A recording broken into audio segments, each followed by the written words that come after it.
Je suis pas mort. Je suis pas mort. Juste, je me suis déchiré le ligament croisé il y a quelques mois en combattant contre une abeille.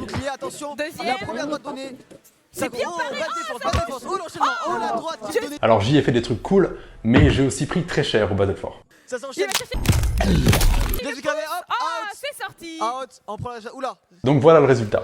Un ligament déchiré, une opération chirurgicale et des mois de rééducation. Ceci dit, ça ne m'a pas empêché de travailler sur le jeu. Et avant tout, merci à tous pour avoir ajouté Blood Rush à votre wishlist. On a bien dépassé les 1700 et on s'approche des 2000, c'est vraiment cool. Le jeu depuis le dernier mois, depuis le dernier des vlogs, a énormément avancé. J'ai eu l'occasion de travailler avec un stagiaire ces dernières semaines et on a pu faire énormément de choses, dont le premier vrai boss. J'ai très hâte de vous montrer ça. Premièrement, le truc le plus demandé sur le jeu, j'ai enfin pris le temps de l'implémenter. On peut changer ses touches. Sexy. C'est aussi ça faire un jeu. Des fois, c'est passer 2 journées et demie à faire des touches paramétrables. Les menus sont moches, mais c'est temporaire. Vous pouvez maintenant changer vos touches dans le jeu. Je vais pas rentrer dans le détail de comment est-ce que ça fonctionne niveau code, parce que c'est chiant. Ce qui n'est pas chiant par contre, c'est que la plus grosse partie des systèmes qui sont importants pour le jeu est là. Et vis-à-vis de ça, je vais avoir besoin de votre aide. Donc on en parle un petit peu après. Vous avez été extrêmement nombreux à tester le jeu gratuitement en pré-alpha sur Discord. Et quelque chose que peut-être vous avez remarqué, il n'y a aucune intelligence artificielle. Alors certes, les assassins savent vous courir après pour vous attaquer, c'est la base. Enfin, c'était surtout une base de code temporaire. Le code d'ARP, c'était juste une boucle qui tirait sur le joueur à intervalles réguliers. Et le plus catastrophique, c'était le combat contre le boss. Le boss, c'était un gros sac à PV qui juste attaquait en boucle, sans bouger, la même attaque, au pif, au hasard. Il tapait au hasard de fou.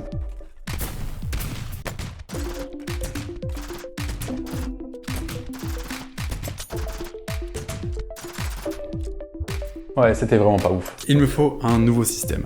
Alors j'ai fait mes recherches et j'ai commencé à élaborer une méthode pour gérer tout ça. Et parce que je suis feignant, je ne veux pas avoir à créer des IA compliquées et spécifiques à chacun des mobs. Je veux pouvoir ajouter des habilités à la volée et que ça marche parfaitement. Donc ça va être vraiment beaucoup de travail et je vais tenter de tout faire en C++. Spoilers, j'ai réussi. Voilà la théorie. Chaque mob a une liste de tâches qu'il peut et veut accomplir. Par exemple, pour les assassins, les trash mobs du jeu, foncer vers le joueur, attaquer. Et chaque tâche contient une série de conditions scorées de 0 à 1. Pour courir vers le joueur, il faut avoir une cible et ne pas être proche de la cible. Pour attaquer, il faut avoir une cible et être proche de la cible. Avec ces scores-là, on calcule le score global de chaque tâche. Régulièrement, plusieurs fois par seconde, je réévalue les scores de chacune de mes tâches, et en fonction de l'état actuel du mob et des scores, j'effectue si possible l'action ayant le meilleur score. Donc un assassin loin va tenter de courir vers moi, mais un proche tentera de m'attaquer.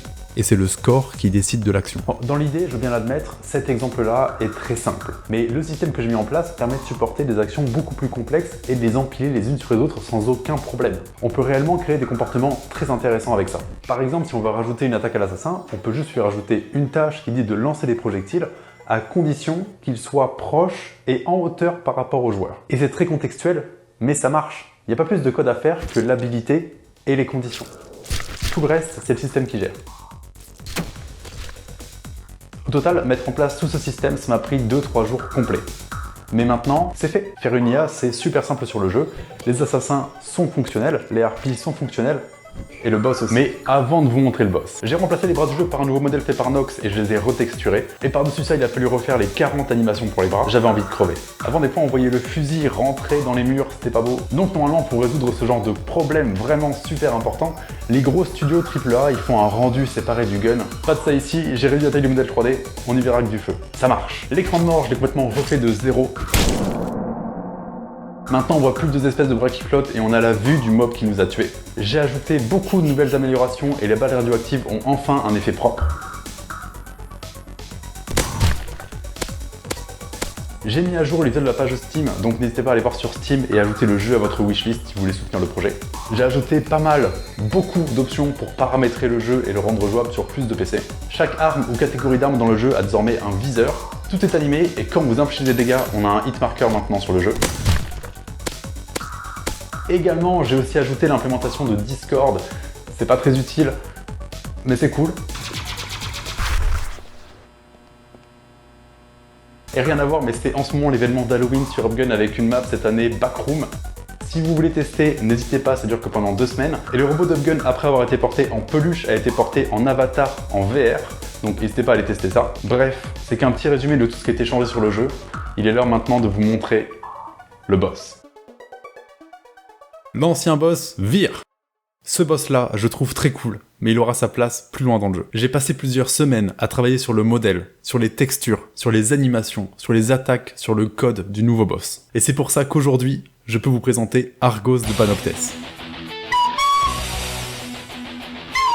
Je suis désolé, j'ai pas eu le temps de faire de vraies cinématiques pour le moment, il faudra se contenter de ça. Le tout premier boss de Blood Rush, après 1 an de développement.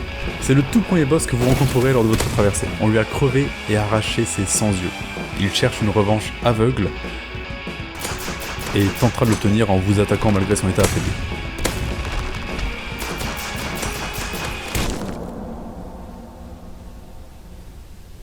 Vous avez de la chance que par pure coïncidence, le premier boss que vous croisiez soit légèrement affaibli. Mais ce boss, d'un point de vue technique, c'est surtout la compilation de tout le jeu. C'est mon système d'IA, c'est mon système d'upgrade, mon système d'habilité, mon système d'attributs, c'est tout ce que j'ai fait. Et c'est là où j'ai besoin de vous. S'il vous plaît, pétez-lui la gueule. Et surtout, au passage, cassez mon jeu. Vraiment, attrapez le jeu gratuitement sur Discord et cassez-le. Je veux que vous détruisiez mon jeu, vraiment. Et si jamais vous parvenez à casser le jeu, merci, c'est génial. En fait, on est rendu à un point où tout le code qui fait la base du fonctionnement du jeu est fait. Donc si vous arrivez à casser le code du jeu, dites-moi comment. Je veux qu'ensemble on puisse corriger ce qui fait que le jeu pourrait casser. Alors si vous voulez tester la solidité du jeu, ce soir, sur le Discord à 18h30, je ferai une annonce en postant une version que vous pourrez télécharger gratuitement pour le tester. Et si jamais vous ne pouvez pas attendre jusqu'à ce soir pour tester le jeu, vous pouvez vous abonner à la chaîne via les souscriptions YouTube et vous aurez accès à toutes les versions alpha de Blood Rush en avance par rapport au Discord. Et même encore plus de trucs en avance. D'ailleurs, en ce moment ou dans quelques jours, je sais pas exactement quand ce devlog sort, mais ça sera Halloween sur Upgun. Si vous avez manqué l'événement d'Halloween l'année dernière, juste lancez le jeu et vous recevrez des cosmétiques gratuitement. Et en plus de ça, cette année, comme j'ai dit plus tôt, il y a une map Backroom disponible pendant 2 semaines pour absolument tout le monde gratuitement. C'est maintenant ou dans 1 an, ou l'année, enfin chaque Halloween. En tout cas, merci d'avoir suivi le devlog. Bientôt, je publierai une autre vidéo pour montrer le résultat. Qu'est-ce que ça fait de demander à des gens de casser un jeu? J'ai hâte de voir ce que ça va être. Donc pensez à vous abonner et à partager la vidéo, ça serait vraiment super cool. Merci beaucoup, à bientôt, à plus.